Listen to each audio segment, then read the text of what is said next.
My sisters came to visit me when I was in prison.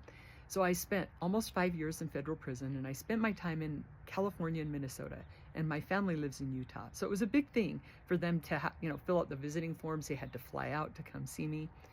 And I remember there's this thing about being in prison, like you just feel very, there's not a lot of autonomy. Like everybody's kind of the same, which is, there's benefits to that, right? But you wear the same clothes, you eat the same food, you sleep in the same place. It's very monotonous. People think, what was prison like? Was it all mean and scary? No, it was mostly boring. It was a lot of time, very consistent, very routine. But I remember when my sisters came and I walked into the visiting room, and I'm going to share this picture of them with my daughters that when they came out, because we got a picture taken in the visiting room, but it was like they were all lit up. It's like they represented everything good and beautiful about my life before I got caught up in this crazy real estate nightmare that took me to prison and my addiction. And my sisters, we grew up out in the country, and we were wild and had a lot of fun together, and we're all very energetic people. When I saw them, it was just like, they're beautiful.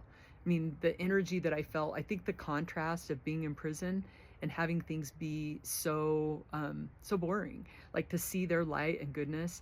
I remember sitting there, and my daughter was there, and my one sister just started to cry. It had been a while. It had been a few years since we'd seen each other.